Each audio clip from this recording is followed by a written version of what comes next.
को देखने के बाद आपका कोई भी डाउट नहीं रहेगा। एक तो वैल्यूएशन को लेकर, कंपनी के पीई को लेकर और स्टॉक प्राइस मूवमेंट को लेकर, किसी भी स्टॉक के, क्योंकि वो चीज़ मैं आपको काफ़ी आसान भाषा में समझाने की कोशिश करूँगा। वैसे तो वो चीज़ थोड़ी कॉम्प्लिकेटेड है, बट फिर भी मैं आपको सिंप्लीफाई करके समझाने की कोशिश करूँगा।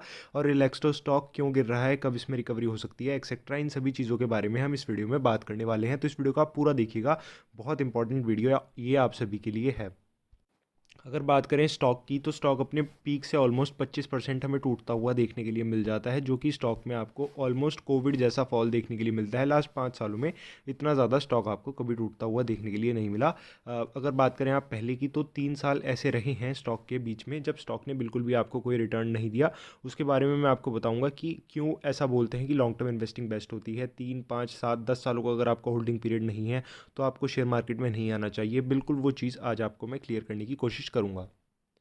तो स्टॉक प्राइस फॉल को तो मैं आपको लास्ट में डिस्कस करके बता दूंगा, और कब स्टॉक हमें रिकवर होगा उसके बारे में हम लास्ट में डिस्कस करेंगे। पहले मैं आपको पीई के बारे में कुछ इंपॉर्टेंट चीज़ें समझा देता हूँ। तो पीई होता है आपका प्राइस टू अर्निंग, अगर बिल्कुल ही सिंपल भाषा में मैं आपको समझाऊँ तो। और कंपनी का प्राइस क्या होता है? स्टॉक प्राइस नहीं होता है बिल्कुल भी। कंपनी का प्राइस होता है मार्केट कैपिटलाइजेशन। तो जो पीई होता है वो होता है market capitalisation upon earning. Earning होती है उसकी जो इस ईयर की पूरा ओवरऑल आपका प्रॉफिट होता है अपॉन अर्निंग। तो अगर हम देखें तो स्टॉक का आपको मार्केट कैपिटलाइजेशन देखने के लिए मिलता है 26,200 287 करोड़। प्रॉफिट्स आप देख सकते हैं अभी तक के, नेट प्रॉफिट अगर मैं आपको दिखाऊं तो 272 करोड़। तो अगर आप अब डिवाइड करें 26,287 करोड़ को 272 करोड़ से, तो आपको 96 का पीई देखने के लिए मिल जाता है, जो कि आप यहाँ पर भी देख सकते हैं। वैसे तो मैं इसको आपको ऐसे भी दिखा सकता था, बट इससे आपको थोड़ा सा क्लियर हो जाएगा, तो इसलिए मैंने आपको ऐसे करके दिखाया। अब बात कर लेते हैं कंपनी के प्रॉफिट्स की, और उससे मैं आपको कुछ समझाने की कोशिश करता हूँ। कंपनी का जो मार्केट कैपिटलाइजेशन होता है वो उसके पीई मल्टीपल और प्रॉफिट्स पर जो है डिपेंडेंट होता है। अगर एक कंपनी 10 करोड़ का जो है प्रॉफिट कर रही है और उसका पीई आपका 10 का है, तो उस कंपनी की वैल्यूएशन 100 करोड़ रुपए होगी। और वही कंपनी का अगर पीई 100 का है, तो उसी कंपनी की आपको वैल्यूएशन 1,000 करोड़ की देखने के लिए मिलेगी। तो इसलिए बोला जाता है शेयर मार्केट में कि अगर आपका लॉन्ग टर्म का विजन नहीं है तो आपको मार्केट्स में जो है अपनी होल्डिंग नहीं बनानी चाहिए। क्योंकि अगर मैं बात करूँ तो 27 करोड़ के आपके प्रॉफिट्स हुआ करते थे रिलैक्सो के, आप देख सकते हैं 2011 में, और आज अगर देखेंगे तो 270 करोड़ के आसपास हैं। तो 10 साल में स्टॉक के जो है प्रॉफिट्स 10 गुना हो गए हैं। और अगर कंपनी का पीई तब 10 का था और अभी भी अगर कंपनी का पीई 10 का रहता, तो आराम से आपको स्टॉक 10 गुना होता हुआ देखने के लिए मिलता। अब पीई री रेट होकर 10 से अगर 50 जाता हुआ देखने के लिए मिलता, तो स्टॉक 10 × 5 यानी 50 गुना होता, क्योंकि पीई भी आपका 5 गुना होता हुआ देखने के लिए मिल जाता है। वो ईपीएस और पीई वाले कंसेप्ट में मैं समझाऊंगा। थोड़ा आराम से मैं आपको समझाने की कोशिश कर रहा हूँ, क्योंकि बहुत ज़्यादा कॉम्प्लिकेटेड हो जाएगा तो चाहे तो थोड़ी वीडियो लंबी हो सकती है। तो अगर आप प्रोजेक्शन लगा सकते हैं, कंपनी के ऊपर आपको फेथ है कि कंपनी के अभी 270 करोड़ के अगर प्रॉफिट्स हैं और कंपनी के प्रॉफिट फ्यूचर में जाकर 2700 यानी 2700 करोड़ के हो जाएंगे लॉन्ग टर्म में, तो इस कंपनी में बिल्कुल भी आपको घबराने की ज़रूरत नहीं है। अगर ऐसा होगा और कंपनी का पीई री रेट भी नहीं होता है, सेम भी रहता है, तो 10 गुना आराम से यहाँ पर स्टॉक हो जाएगा। बट आपको ये बिलीफ होना चाहिए कि लॉन्ग टर्म में कंपनी जो है सस्टेन करेगी। इसलिए बोलते हैं शॉर्ट टर्म में कंपनी के साथ कुछ भी हो जाता है, बट लॉन्ग टर्म में कंपनी अपने प्रॉफिट्स की गुलाम रहती है। प्रॉफिट्स अगर कंपनी के बढ़ते हैं तो आपको ज़रूर स्टॉक प्राइस बढ़ता हुआ देखने के लिए मिलता है। तो आई थिंक ये पॉइंट तो मैं आपको समझा चुका हूँ। अब मैं पीई और ईपीएस के पॉइंट से आपको समझाने की कोशिश करता हूँ। अब आप देख सकते हैं रफली रफली अगर मैं आपको बताऊं, 50 का कंपनी का पीई हुआ करता था और अभी फिलहाल 100 के आसपास कंपनी का पीई काम कर रहा है, यानी पीई री रेट हुआ है। पीई री रेट किसी कंपनी का कब होता है? पीई री रेट किसी कंपनी का तब होता है जब वो कंपनी बहुत अच्छा परफॉर्म करती है, बहुत उसके फ्यूचर की एक्सेप्टेशन बहुत ज़्यादा होती है। जैसे मैंने डिमांड वाली वीडियो में भी आपको समझाया था, उसका वैल्यूएशन इतनी ज़्यादा क्यों है? क्योंकि उसके पास बहुत सारे प्रीमियम है, स्केर्सिटी प्रीमियम है उस कंपनी के पास, और कोई भी इतनी जल्दी उस कंपनी को जो है कंपटीशन नहीं दे सकती है। इतना बड़ा लार्ज उस कंपनी का मार्केट कैपिटलाइजेशन है, इतनी जगह वो कंपनी एक्सपेंड कर चुकी है कि बहुत ज़्यादा कैपिटल लगेगा इतना बड़ा बिजनेस खड़ा करने में, जिस वजह से इतना ज़्यादा पीई उस कंपनी के पास है। इसलिए ये स्टॉक्स प्रीमियम पर ट्रेड करते हैं। जो लोग डाउट करते रहते हैं कि सर 80 का, 90 का, 100 का पीई एशियन पेंट्स पीडीलाइट का क्यों है, तो उनके लिए तो खैर मैं एक अलग से वीडियो बना दूंगा। तो ऐसे आपका पीई री रेट होता है, और पीई डी रेट किसी कंपनी का तब होता है जब कंपनी लगातार खराब परफॉर्म कर रही होती है। तो फ्यूचर वैल्यूएशन भी मार्केट को उसकी कोई परवाह नहीं होती कि आई मीन पता होता है कि फ्यूचर भी इस कंपनी का अच्छा नहीं है, तो धीरे धीरे वो डी रेट कर देता है। इसी तरीके से पीई री रेट होता है। तो आपको बहुत ज़्यादा श्योर होना पड़ता है हाई पीई कंपनी में कि ये कंपनीज आगे जाकर भी जो है सस्टेन करेंगी। ये ब्लू बार्स आपको ईपीएस के देखने के लिए मिल रहे हैं, तो आप देख सकते हैं ग्रोथ तो कंपनी की आपको लाजवाब देखने के लिए मिलती है। अगर इसी तरीके से, जैसे अगर आप 2010 की बात करें तो एशियन पेंट्स का 30 का पी हुआ करता था, तब भी 30 का पी बहुत ज़्यादा था, और आज एशियन पेंट्स 100 के पी पर ट्रेड करता है, तो आज भी उसका पी ज़्यादा है।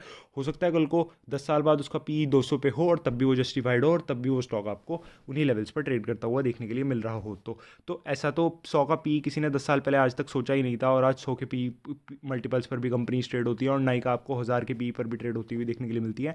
तो इसके ऊपर आप अपना खुद का लॉजिक लगा सकते हैं कि क्या पी सही है, क्या गलत है, एक्सेट्रा एक्सेट्रा, क्योंकि ये आपकी खुद की एक अंडरस्टैंडिंग है। बाकी मैंने आपको बता दिया, अगर आपको यकीन है कंपनी के प्रॉफिट्स बढ़ेंगे, अगर कंपनी 270 से 2700 करोड़ तक भी एक दिन अपने प्रॉफिट्स लेकर जाएगी, तो बिल्कुल भी आपको घबराना नहीं चाहिए।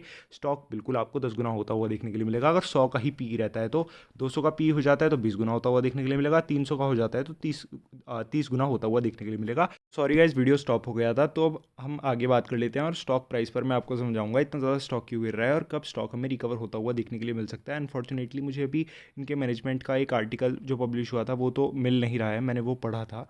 बाकी उसकी उनमें क्या कमेंट्री थी वो मैं आपको बता दूंगा, अगर आपको ट्रस्ट है तो आप उस पर यकीन कर सकते हैं, वरना कोई बात नहीं, उस पॉइंट को भी नेगलेक्ट करके मैं अदर पॉइंट्स आपको कंपनी के बारे में समझा दूंगा। कंपाउंडेड सेल्स ग्रोथ की बात करें तो कंपनी की लास्ट 10 सालों में 13% से बढ़ती हुई आ रही है। प्रॉफिट ग्रोथ 27% से इसलिए बढ़ रही है क्योंकि कंपनी के ओपीएम यानी ऑपरेटिंग प्रॉफिट मार्जिन्स कंपनी के बढ़ रहे हैं। स्टॉक प्राइस सीएजीआर की बात करें तो लास्ट 10 सालों में कंपनी ने 53% के जनरेट किए हैं। रिटर्न ऑन इक्विटी की बात करें तो लास्ट 10 सालों में 22% के कंपनी ने प्रोवाइड किए हैं।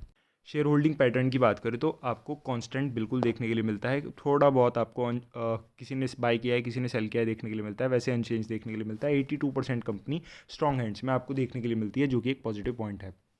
अब बात कर लेते हैं रिलैक्सो का स्टॉक इतना ज़्यादा क्यों गिर जाता है। तो पहली बात तो कंपनी 50 60 70 रुपए के जो स्लीपर्स हैं उनके अंदर कंपनी का सबसे ज़्यादा मार्केट शेयर है। तो 50 60 70 रुपए के जो स्लीपर्स हैं उनमें पहले ही कंपनी को मार्जिन कम होता है, और अब जो पॉलीमर होता है जो स्लीपर्स को बनाने के लिए मेन सब्सटेंस लगता है वो आपका क्रूड ऑयल से बनता है, जिस वजह से क्रूड ऑयल प्राइस अब दोबारा से $100 पर बैरल के ऊपर चले गए हैं, जिस वजह से वो पॉलीमर कंपनी को महंगा खरीदना पड़ेगा। और जैसे आप सभी को पता है स्टील का भी प्राइस बढ़ चुका है, रियल एस्टेट सेक्टर में बहुत परेशानियां हैं, सीमेंट का भी प्राइस बढ़ चुका है, 50% से सबके उससे भी ज़्यादा से सबके प्राइसेस बढ़ चुके हैं। तो बहुत ज़्यादा अभी थोड़ा इन्फ्लेशन है, लेकिन वही मैं अगेन चीज़ कहूँगा कि ये शॉर्ट टर्म के लिए है, लॉन्ग टर्म में सब सस्टेन होता हुआ देखने के लिए मिलता है। तो अगर 2700 करोड़ तक आपको उम्मीद है कंपनी के आपको प्रॉफिट जाते हुए देखने के लिए मिलेंगे तो घबराना नहीं चाहिए, और जो कि हो सकता है, कुछ भी इम्पॉसिबल नहीं है। कंपनी अच्छे से ग्रो कर रही है, मैनेजमेंट कंपनी का अच्छा है, फंडामेंटल्स कंपनी के स्ट्रॉन्ग हैं, तो इसलिए बोलते हैं कि लॉन्ग टर्म में कभी भी आपको कोई नुकसान नहीं होता। खैर बैक टू टॉपिक अगर आएँ तो इस वजह से कंपनी का स्टॉक हमें गिर रहा है कि नेक्स्ट क्वार्टर कंपनी के खराब जा सकते हैं। बाकी मैनेजमेंट ने की कमेंट्री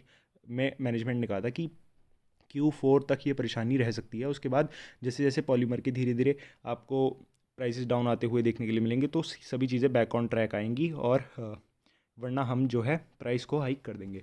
अब बात करें अगर कंपनी की, तो 50 60 70 रुपए में के स्लीपर्स में कंपनी का सबसे ज़्यादा मार्केट शेयर है, और जो आप अगर अपने जस्ट अपने प्रैक्टिकल एक्सपीरियंस से भी फील करें तो इंडिया में मिडिल इनकम और मिडिल क्लास की इनकम, लो मिडिल क्लास की इनकम सबसे ज़्यादा ग्रुप ऑफ पीपल्स हैं, यानी सबसे ज़्यादा लोग हैं जो मिडिल क्लास है इंडिया में, जो कि 60 70 80 रुपए के स्लीपर्स को प्रेफर करते हैं, जिस वजह से इस कंपनी का आपको प्रॉफिट ज़्यादा देखने के लिए मिलते हैं, क्योंकि स्केलेबिलिटी पर कंपनी काम करती है, ज़्यादा नंबर ऑफ़ यूनिट सेल करने के ऊपर काम करती है, ना कि ज़्यादा मार्जिन्स कमाने पर। बाकी अगर कंपनी के सपोर्ट की बात करें तो अभी स्टॉक कोई भी सपोर्ट नहीं ले रहा है, क्योंकि हैवी सेलिंग स्टॉक में हो रही है, रोज़ स्टॉक 2 से 3% आपको गिरता हुआ देखने के लिए मिल रहा है। बट अगर आपके पास ठीक ठाक क्वांटिटीज़ कंपनी की हैं लॉन्ग टर्म के लिए, आप होल्ड कर सकते हैं। कंपनी में ऐसी कोई खराबी नहीं है, इट्स जस्ट कि महंगाई अब बढ़ती जा रही है, तो कंपनी स्टॉक आपको जिस दिन प्राइस हाइक करती हुई देखने के लिए मिलेगी तो तेज़ी भी स्टॉक में उसी प्रकार की आपको देखने के लिए मिल सकती है। शॉर्ट टर्म में कंपनी के रेवेन्यू पर उससे फ़र्क पड़ सकता है, इसलिए शायद कंपनी आपको इतनी अग्रेसिवली प्राइस हाइक करती हुई नहीं देखने के लिए मिल रही। बाकी अगर मेजर सपोर्ट की बात करें तो 1000 रुपये के पास कंपनी का नेक्स्ट सपोर्ट होना चाहिए। हर 50 रुपये के बाद कंपनी के छोटे छोटे सपोर्ट्स देखने के लिए मिलते हैं। आप चाहें तो जब ये गिरावट थम जाए और स्टॉक थोड़ा कंसोलिडेट करना स्टार्ट कर दी, क्योंकि ये लो बीटा स्टॉक है, तब भी अपनी पोजीशन से बिल्ड करने के बारे में सोच सकते हैं। वैसे अगर बात करें तो 25% स्टॉक ऊपरी लेवल से टूट चुका है, तो थोड़ी थोड़ी क्वांटिटीज़ आप एक्यूमुलेट करते हुए चल सकते हैं, और अगर पहले से आपके पास क्वांटिटीज़ हैं, अग्रेसिवली बाय ना करें, वेट करें थोड़ा रिजल्ट्स का, और चाहें तो आप थोड़ी थोड़ी क्वांटिटीज़ ले सकते हैं। बाकी लॉन्ग टर्म के हिसाब से कंपनी फंडामेंटली स्ट्रॉन्ग है और स्टॉक जो है अच्छा है। तो गाइस कैसी लगी आपको वीडियो, आप मुझे कमेंट्स में बता सकते हैं। चैनल पर अगर पहली बार आए हैं तो चैनल को सब्सक्राइब करके वीडियो को लाइक कर सकते हैं। थैंक यू गाइस, मिलते हैं नेक्स्ट वीडियो में।